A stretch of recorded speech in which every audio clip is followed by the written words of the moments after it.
Since Crimewatch UK began, there have been some remarkable ways in which viewers have helped solve serious crimes. Now, in Crimewatch File, we shall be telling some of those stories. The investigation, which is the subject of our first programme, made criminal history. The detectives themselves have taken part in our reconstruction of their inquiry, and where necessary, other people are portrayed by actors. Some details have been changed to protect the identity of witnesses, but otherwise everything you see in the film that follows is based on special access to detectives' files and on evidence from eyewitnesses, forensic scientists and the courts. Hoddesdon and the village of Broxbourne next to it are right on the border of Essex and Hertfordshire. In spring 1985, a chance discovery outside a bungalow called Emerald set off an extraordinary chain of events.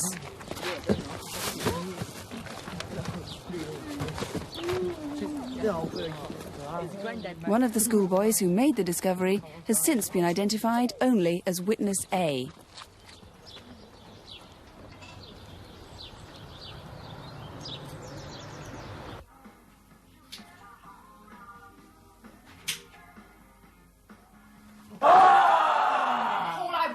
Out of the house. Just throw it away. It's revolting.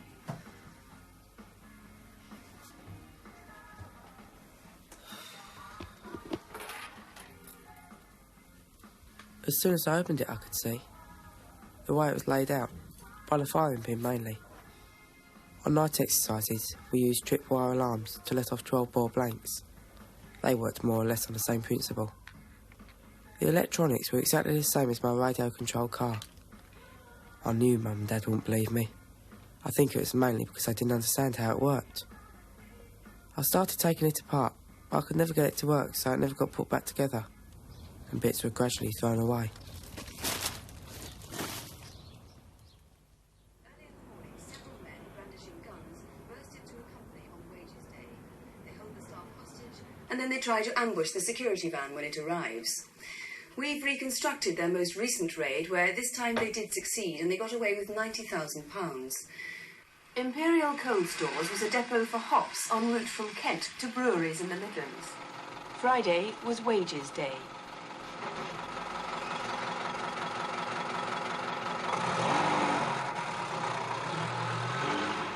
Do you know what this is? It's a remote control unit. And it works this. At the touch of a button, it goes off.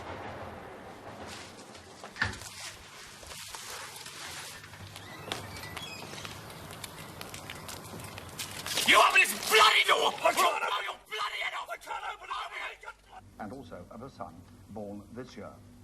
Derek Hutton is Labour's deputy leader of Liverpool City Council, which, in case you haven't heard... Do you know what this is? It's a remote control unit. And it works this. At the touch of a button, it goes off. Mum? Mum?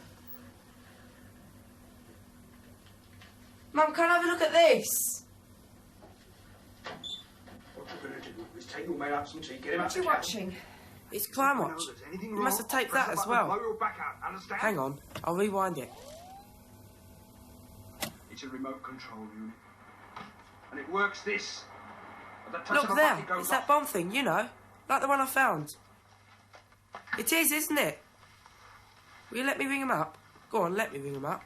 No, just play the tape, Paul. Let's watch the programme before you get overexcited. On the night of the programme itself, I think we received somewhere in the region of 60 to 70 calls at the studio, and it was probably 2 or 3 days before I received a telephone call from Hoddesdon Police, who told us about this young boy that had told them he had found an identical device in a rubbish sack some months before. I don't know if I'll get all the detail of that. Just do what you can remember, Paul.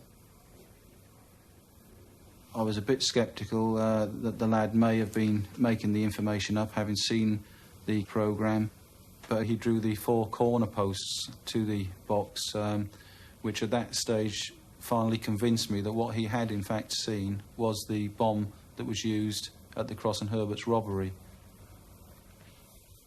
From April 1985, we identified a particular gang from description, from their method attacking premises early in the morning taking staff hostage at gunpoint, intent clearly upon stealing the contents of the security van. But in 2 of those offences, an exploding device was used. It was a viable device, although we are not, of course, showing you all of it here. It was indeed fortuitous that the family of this young boy had videoed the Crimewatch programme, and that he, that evening, whilst at random flicking through, happened to latch on to the very point in your film where you displayed this exploding device. And that gave us an address. In fact, it gave us Emerald to concentrate upon. Emerald is in a very desirable area of Hertfordshire. It's in Broxbourne, in a road called Riverside. As far as the local officers were concerned, they had no personal knowledge of either the previous owner or the current owner. As far as the previous owner was concerned, we had a family which had moved very recently to a more expensive house, and we were also able to establish that the previous owner had his own electrical company, which again we thought may be the possible link between him and the explosive device.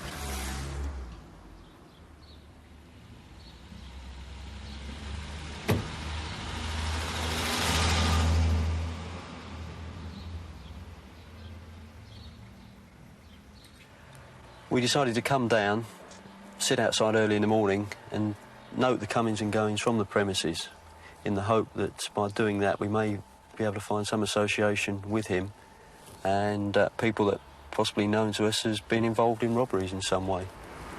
And I am certainly convinced that we were on the right track, and it was just a case of sticking with it.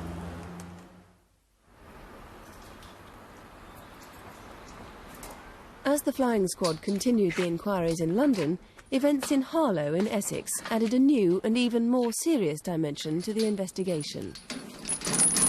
Good night. Good night, guys. See you in the morning.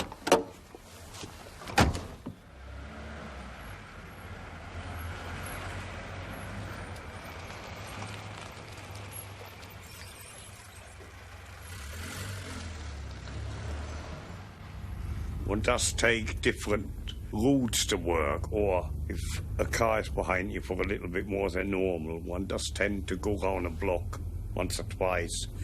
When one does see robberies on television, it does tend to make you a little bit more cautious.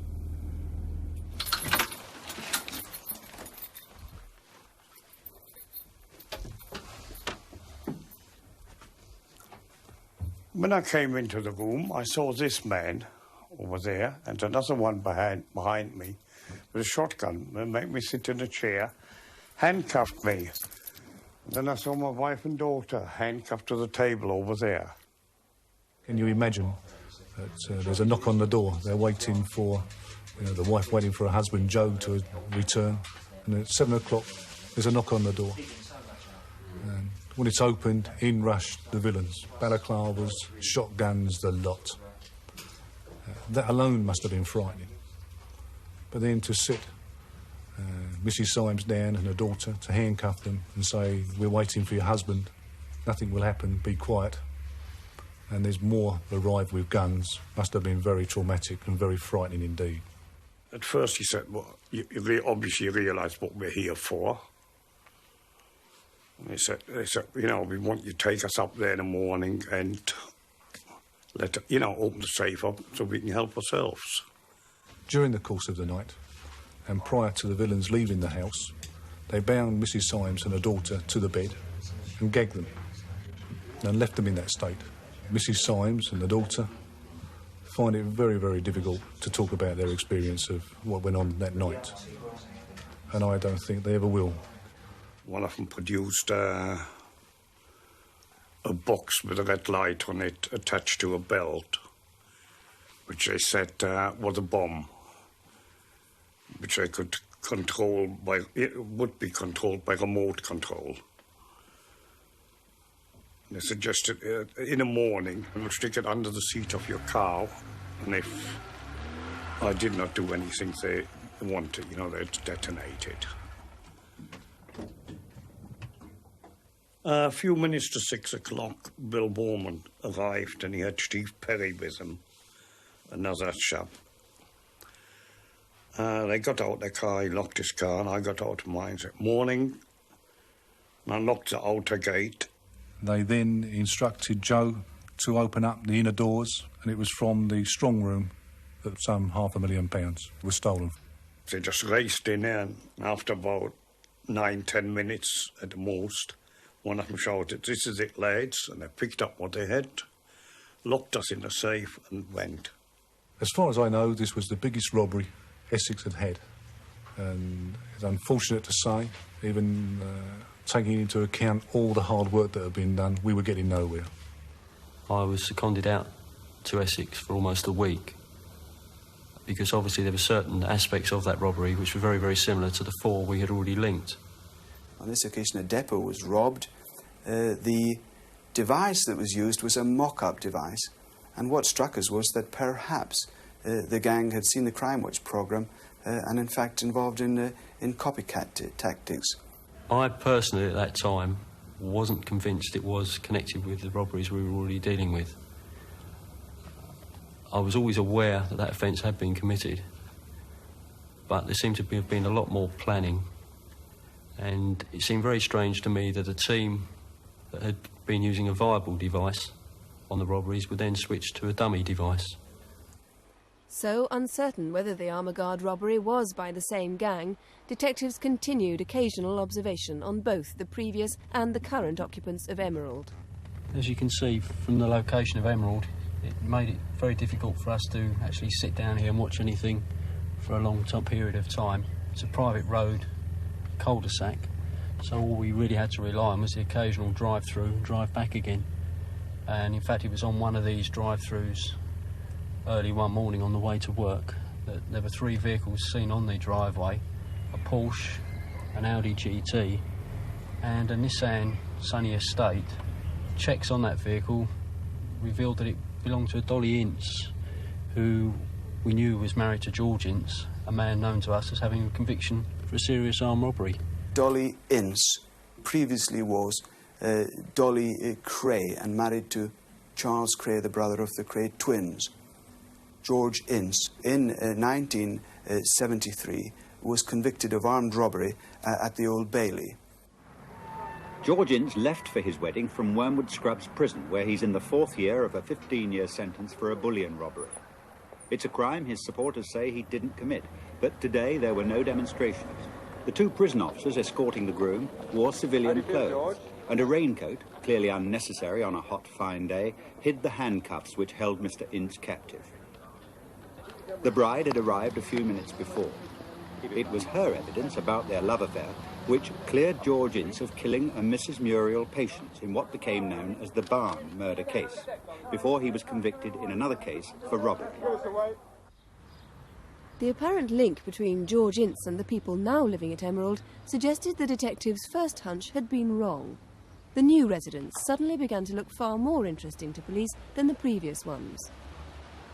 Our discovery on the 4th of February of that year changed the direction of our inquiry, inasmuch that we were able completely to clear the previous occupant of the property. He comes out of our inquiry whiter than white.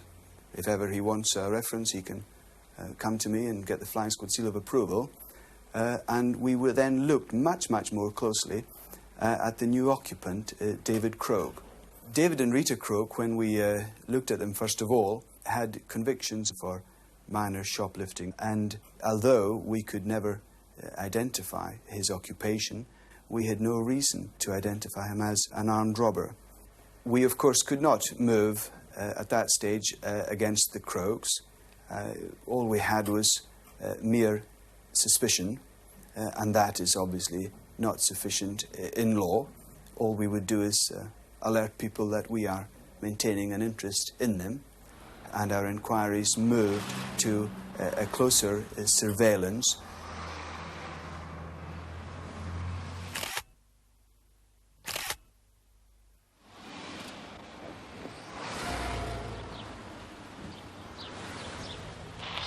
Stand by. Green car, possibly a Golf, left out of Riverside towards the car park. Bob, can you get a close look at that vehicle and confirm who's in it? I think target 1's the passenger. I can't see who the driver is. When we saw Croak as the passenger in a very expensive limited edition VW Golf, initially we were unable to identify who the owner of that Golf was. I was aware that a man by the name of Donald Barrett was using the vehicle. Now, some 6 or 7 years previous, I had in fact had personal dealings with Barrett when he was arrested for a series of armed robberies. He was subsequently accepted as a Supergrass, and I knew that he was at that time out of prison, having been released some months previous. We had to move into a proactive role. Here was a man who was one of the foremost armed robbers in London, clearly capable of committing all the offences that we had linked, and also the armour guard offence.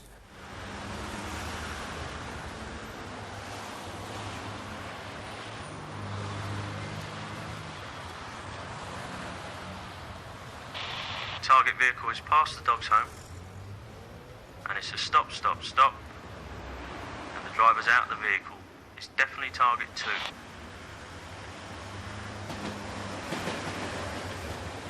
He's wearing a light shirt, dark tie, and jeans. He's back to the vehicle, and it's an off, off, off. All units, hold back, hold back. I think this is a cul-de-sac. All units, contact with the target vehicle. They're into the one-way system. They're following the system round. And he's coming out, back towards you. It was on one of these occasions that a team of us took Barrett and Croak down to an area of Battersea, and in fact onto an industrial estate, which we later found contained a security depot, which we believe that they were in fact looking at. From our observations, it was clear that they were planning to rob a security depot called Shield, which is in the Nine Elms area of Battersea. And if they are sophisticated enough and have the ability to attack and rob such a depot, it's fair to assume that in fact they were the team who committed the armour guard robbery.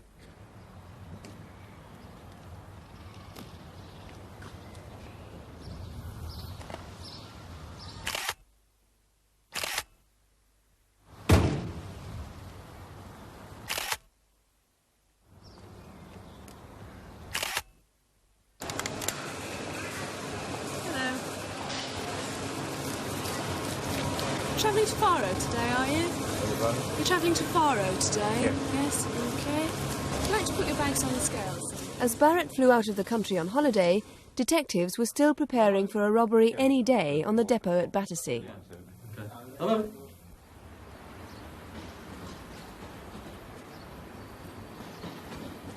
I was out that day really just to have a good look at the depot and the surrounding area. And I recognised the red Golf as being a vehicle registered to what I thought was an associate of David Croak. And it struck me at the time that perhaps this team of robbers had actually someone working in Shield. Our concentration on Emerald has now yielded David Croak, Donald Barrett, and then yielded for us Alan Turner.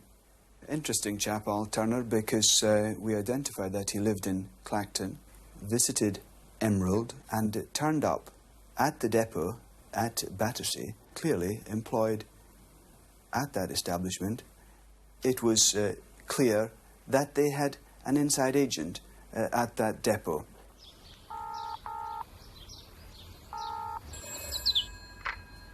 Hello? It's Dave Croak. Listen, if Don rings, tell him the run's on and it's... Double bubble. You got that? Yeah, OK, I got it. I'll tell him. See you then. When preparing for a plot of this nature, certainly I have to be aware not to do anything which may possibly alert the people that are going to be concerned in the robbery, which therefore, in this case, meant I couldn't go anywhere on that estate to try and find suitable premises from which we could conduct an observation. Also, I had to consider, in the event of any attack being given, that people may scatter, and as you can see here, the railway lines. Hence, I went straight to the pub at the end of the road, which was ideally suited for giving us a view. Yes, Don, he said the run's on. OK, I'll tell him you're coming back. DC Shapland and my other officers were feeding her back intelligence, and the picture was developing that really we think the operation was going to actually take place. And so, with that in mind, we assumed that the target premises was going to be Shield Security. Now, this area here is the Nine Elms area of Battersea. It's an industrial estate, as you'll see. That there is Nine Elms Police Station. I had 3 observation posts, one just out of shot here, which was a public house that gave me good vision onto the area here at the front of Shield. This was where I personally was, and I had line of sight right the way through and could see any activity down here and people arriving. And the police station provided an ideal opportunity to see the vehicles coming in and out. There's only one way in through there and one way out through there, so that gave me line of sight on people coming in and people going out. So by the Sunday night, things were really beginning to happen. Barrett had suddenly come back from holiday.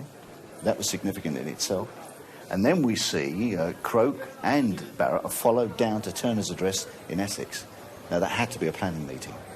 They were there a few hours and came back. And by 10 o'clock or so, they're back at Broxbourne. We put them to bed, and I maintain a 24-hour observation on them. We knew from their activities at Armour Guard that we had a possible hostage situation here, and this was very much like Armour Guard. And therefore, my planning for this operation was very much a containment one. Let the suspects come in and then seal off the area. Because of the potential for hostage, as there's been with this and other offences, I deployed the PT-17, the Tactical Firearms Unit, the Blue Berets, who were very skilled at that sort of idea. If hostage situation could be protracted, we needed their skills and firepower if necessary. I deployed as my second option officers of the flying squad who were skilled in mobile and in surveillance with their other support units from New Scotland Yard, in order that if there was to be a breakout or they were to move from here, I had an ability to follow and to arrest elsewhere. And by the early hours of the Monday morning, I had deployed something like 80 officers, and radio silence was being maintained. And then our first indication was on the Monday morning at about 4:20 a.m, very early and very significantly, Barrett and Croak were out. The 2 main suspects left home on foot, leaving their nice cars at home sort of thing, and went to a lock-up garage and took out an old van and started travelling towards Battersea. That's the first time that I felt that it was really going to be on that day. Provided we can get rid of this condensation, everything will be fine.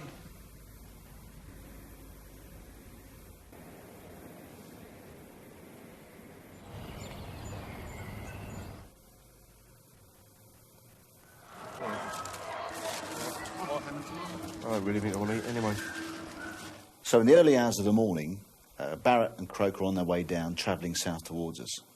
Our first real sign of any real activity is about 5:45, when Turner himself comes round here, onto the estate. Stand by. Turner's just arrived in his GTI. He's reversing, parking next to the hamburger stall. Wait a minute. Yeah, he's out the vehicle. Where's he going? Wait a minute. Yeah, he's gone out my sight now. A few minutes later, Turner's co-driver for Shield Security was seen from the observation post to come in and take the same route as Turner and come and park beside him here. Stand by. This is the known employee. He's out of the vehicle. Turner's approaching him. They're both talking by the side of the known employee's vehicle. Just at about 6 a.m, the real event happened was that Croak and Barrett had been followed right the way down and were seen to come through past the observation post and enter. As soon as that van arrived in the area of Battersea and went on round to where the Shield depot was, the mood changed completely and everybody became geared up, ready for an attack to be given if necessary. I don't think there's any doubt you do get nervous. I don't think you'd be human if you didn't get nervous when you know you've got suspects, armed suspects, coming on when you're sitting waiting for them, yes, you do get very nervous. Suddenly, I get a coded message from my observation post here that the blue escort van with Croak and Barrett actually leaves the estate and goes and parks nearby. There's a driving, stand by.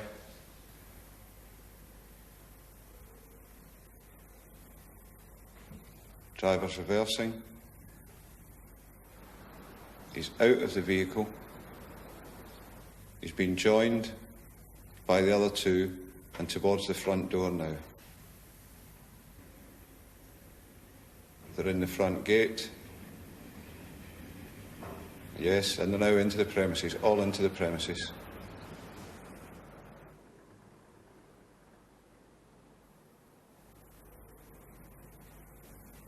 The known employee and the known target are out of the premises. The known target is carrying a small shoe-type box. And the target is into the vehicle. The vehicle's reversing.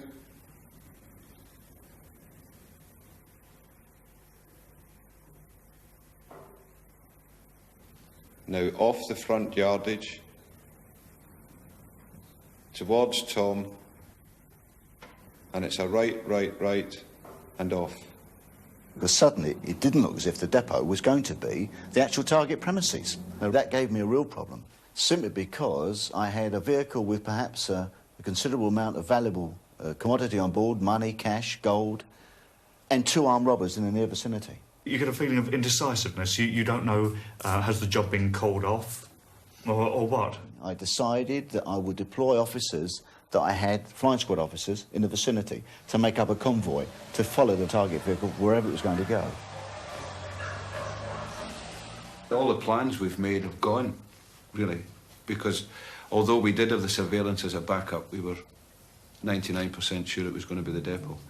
And then we've got to start hounding round for troops to follow the convoy wherever it was going.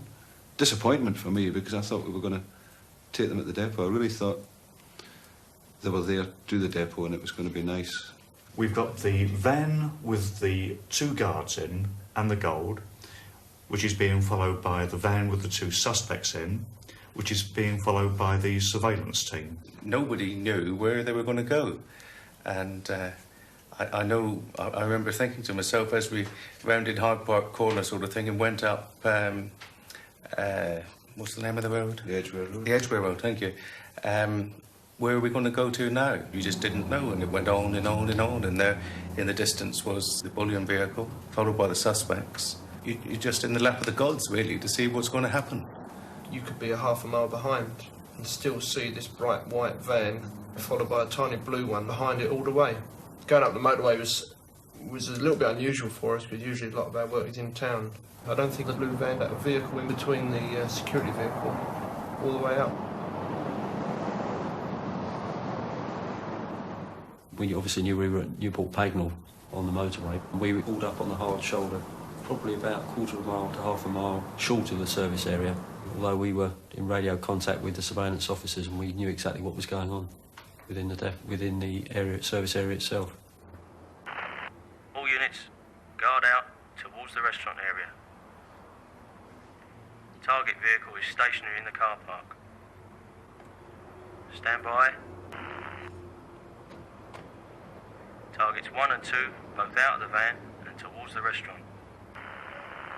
You could hear that there had been a meet between the driver of the bullion vehicle and the suspects. Guards into the building. 1 and 2 under control.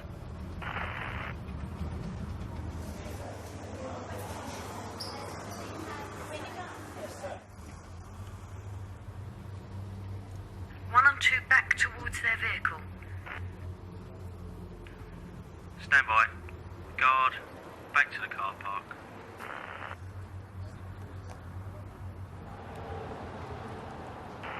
All units, definitely back towards the security van. Once it comes to the moment where they're going to rob the van, I think they get what can best be described as tunnel vision. And at that stage, they're completely oblivious of what's going on around them. They've just got one goal in life, and that is to rob the van or rob whatever they're after. Shortly after that, you could hear that one of the suspects was in fact driving the bullion vehicle and leaving the slip road onto the motorway. Definitely target one, driving the security van. And it was at that stage that Mr. Grange gave the attack.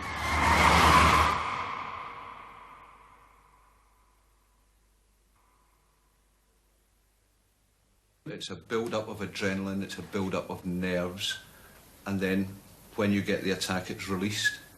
I don't know what the other chaps feel, but I haven't really felt anything else like it, to go across the pavement and nick a team of armed robbers.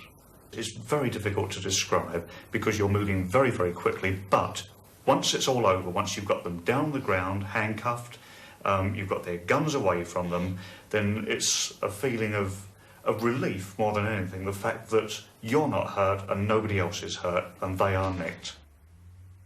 When you saw him standing there, he was exceptionally cool, calm and collected. There's no other way to describe him, really. I mean, he seemed the business, I think. It really seemed very professional. And I'll never forget the first words he said to one of the officers who he knew. He said, "Hello, Phil. Nice little chickle you've had here." And that was on the M1 with firearms all around, vehicles buzzing up and down, and he recognised an officer and basically congratulated him for the work he'd done. I then went further back down the motorway to where Croak was being dealt with. And then we made arrangements for them to be photographed and taken into the local police station.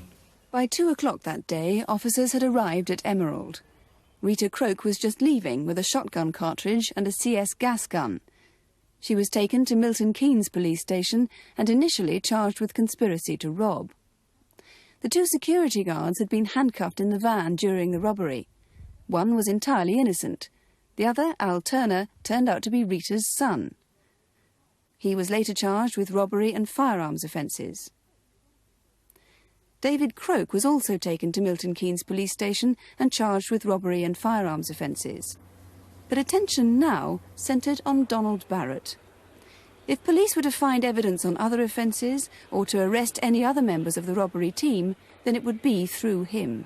The question was, could Donald Barrett become the first person in British criminal history to become a Supergrass for the second time?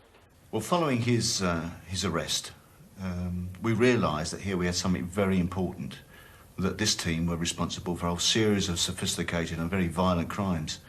And the idea he could provide us a link. We asked him whether he would cooperate, and he said yes. And Mr. Grange is upstairs. I might as well go up and see him now. Yeah, I'll come back to you later, OK? Yeah. Whilst he was at Newport Pagnell, I, in London, began the process of seeing the senior police officers at New Scotland Yard and the Director of Public Prosecutions to get their agreement. It wasn't an easy decision because he'd been a resident informant, a Supergrass, as you would want to call him, in the past. Here was an absolute unique occasion of a man who could be taken on board as a resident informant for a second occasion. Never been done before. Right from the start, the arrest on the M1, Barrett showed great concern as to what was going to happen to him. Being an ex-Supergrass, where were they going to put him? Where could he go in the system? There were 2 things that must have been paramount in Barrett's mind. One was how to keep himself safe, and 2, the least possible sentence. Also in his mind was that Croak may wish to become a resident informant. He based that on Croak having asked him many questions about how he was dealt with previously as a Supergrass. He had to basically, I think, get in first. Barrett had served his previous sentence apart from other prisoners in the Supergrass wing at Bedford Prison. But he knew that he could only get that protection again if he were to have the same status. It's clear that he was going to go to prison for a long time and would be rubbing shoulders, perhaps with people against whom he gave evidence in the past. Those people would, without doubt, take his life. Donald Barrett could never live through a prison sentence. He wouldn't even get to trial. From a special incident room, 12 detectives began to re-investigate the offences and criminals Barrett was telling them about. Certainly the first 6 months of the inquiry were the most intense. From Dick and my point of view, we were continually in and out of this room, which we endearingly call the bunker, into the unit next door where Barrett was kept.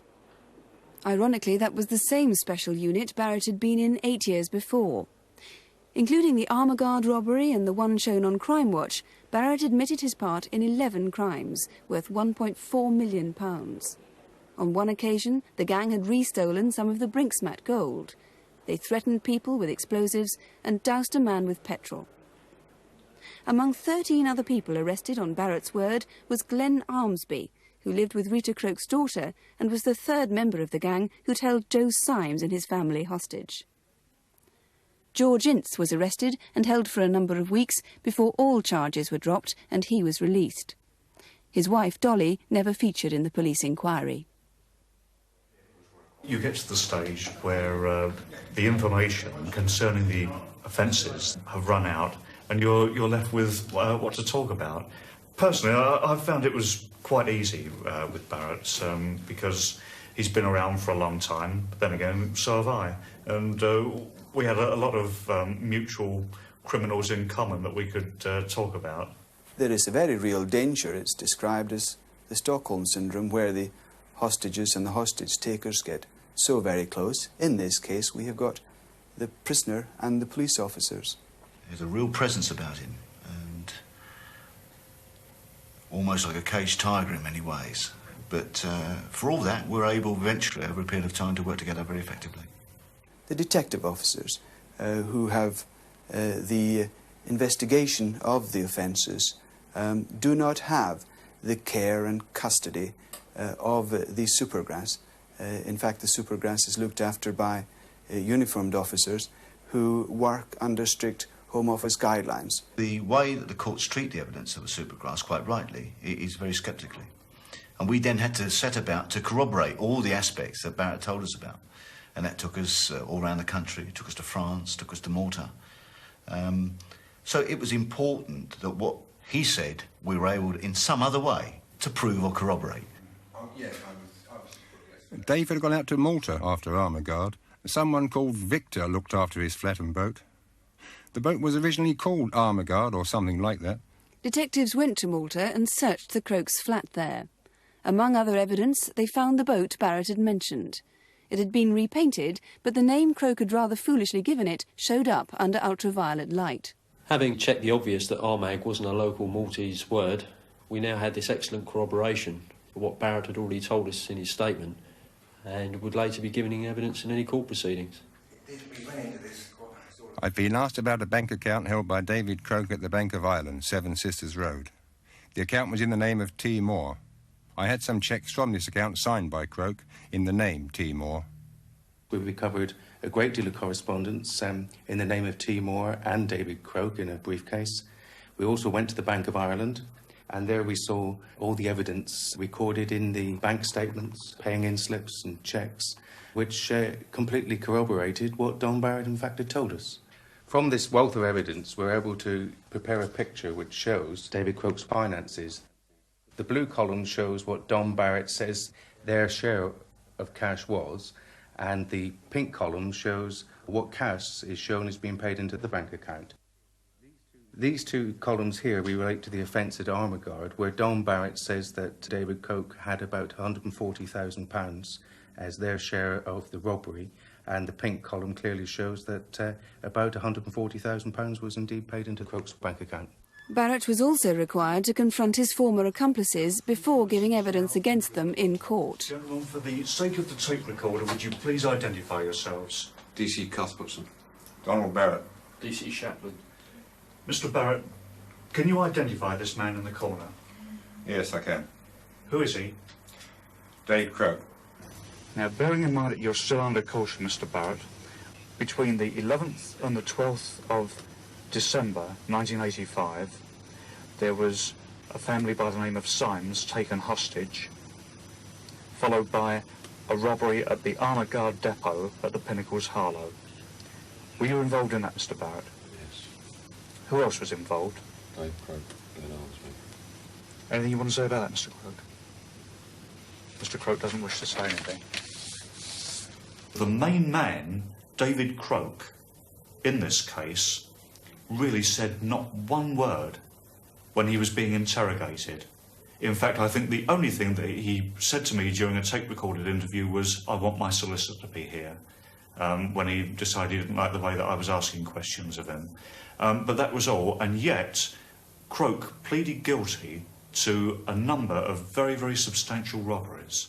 Rita Croke also knew that Barrett would testify against her, and she pleaded guilty to the single charge of possessing a prohibited weapon. What it's also been able to do for us as professional detectives is actually give us an insight how the criminals actually work, how they plan, incredible, meticulous planning, certainly in relation to armour guard. The armour guard job was a year in the planning, although we did do other robberies during that time. I went there in a vehicle with Dave in the boot, with holes in it for him to see what was going on. We used a Honda van with boxes in the back. During this time, we got to know the key holders, Bill Warman and Joe Symes. Dave suggested we should go into Warman's address the night before and hold the family hostage. But this had to be a sweet job, and you simply can't wrap up kids. Although the research on Warman took 2.5 to 3 months, we had to scrap it. Dave said the only other way to do it was to plot up on the other key holder, Joe Symes. Over a period of many months, Barrett made detailed allegations about the involvement of other well-known London criminals in various robberies. In many of those cases, police could not corroborate Barrett's allegations against the people he named. It's not for us to say that people are guilty, although if it were, I can promise you that the streets of London will be safe from crime. But you get a feeling that, especially when there is evidence available that people, like some of those who got away, are guilty, and it's extremely annoying to think not so much that they've got away with the ones that you have arrested them for, but of course that they are free to go out and continue robbing.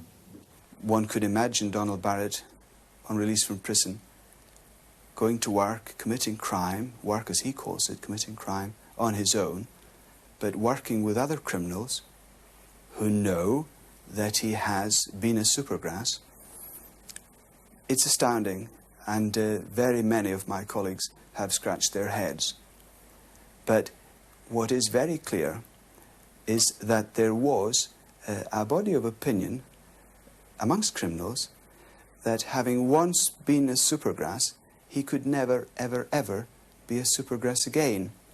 And they felt that in this case, that he was safer to indulge in criminality with than any other criminal. I had a meet with at the Little Chef on the Great Cambridge Road. I'd known since 1979 in Maidstone. He said that if I ever informed on him, he'd plot up on me and kill me. He agreed to work with me and we discussed the job.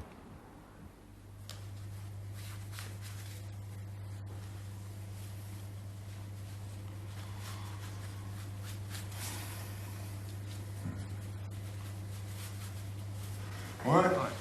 All right, Don, ready? Yeah. We used to transport Barrett every day from next door to the Old Bailey when he was giving evidence. And he was very uneasy about the giving of his evidence because he knew that the first part of his cross-examination by the defence barrister was going to be regarding his past and the horrendous crimes that he has committed in his past. I've seen him give evidence in court, and he is very, very impressive. Well, let's say that Mr. Barrett looks the part. He's an extremely fit, hard man and has been for a long time. The sort of thing that people would expect an armed robber to look like. And £500 suits. Yes. Barrett would probably spend more on a tie and handkerchief than I would spend on a suit.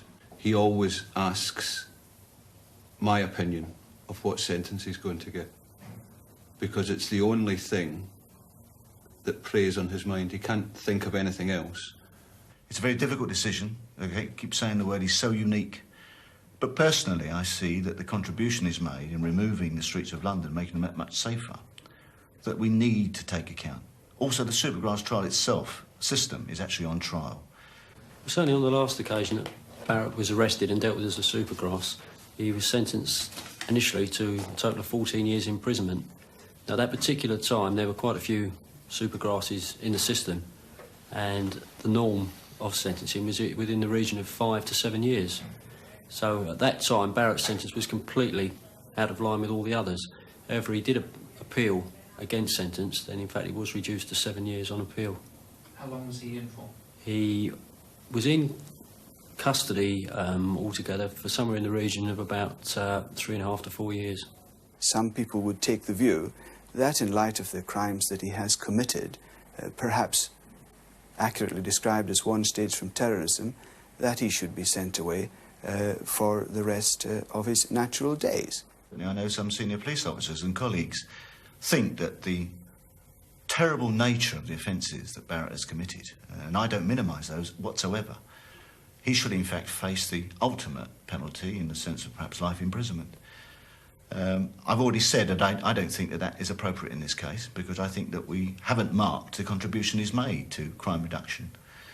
So on the one scale we've got perhaps 5 years, which was the old maxim, and life on the other. And perhaps tomorrow the judge will view perhaps the middle range, somewhere around about that, as appropriate. What is very important is that it's not shown in such a light that supergrasses that have been into the system and come out can then look at it and think, well, I've got carte blanche to go out and commit whatever offences I like, because all I have to do is turn supergrass again. I think credit has got to be given, and it's got to be seen to be given, so that other people will do it in the future. In the dock at the moment are Mr. Croak and Mr. Barrett, who've been listening intensely to what's been going on. And we're in a position now where after lunch, and in fact just before lunch, the judge heard Mr. Julian Bevan acknowledge the contribution that in fact Barrett has made in the evidence that he's given and the information he's given. And this afternoon, myself and Detective Inspector Grange will go in and give some broad idea of the impact that the evidence that Barrett has given to us has meant to policing in London. And that's where I'm off to now. Thanks very much. Late yesterday afternoon, the judge retired. Because there's so many implications involved, and because it's been a very complicated case in many ways, it's absolutely right and proper that he should spend the night mulling over the sort of sentence that he's going to deliver this morning, which should have happened by now, and we'll find out exactly what's happened when the chaps come over.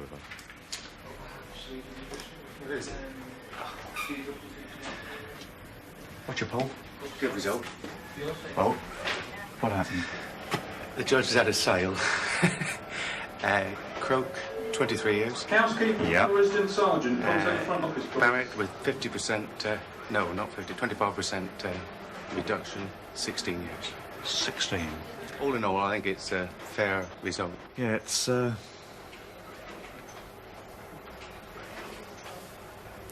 thought that Barrett might have got a little less than that.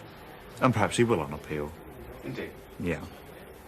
As for Croak, I think a very good sentence, as far as the public is concerned. Deserves every bit. Yes. It was like I spent just over 20 minutes with him.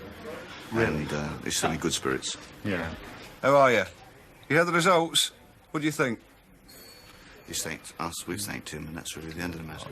Yeah, nice commendation at the end. Mr. Grange, Paul, Dick, Ray, you, me, Neil Murphy and Colin Ellis for the surveillance at Newport Pagnell. It is. Nice result.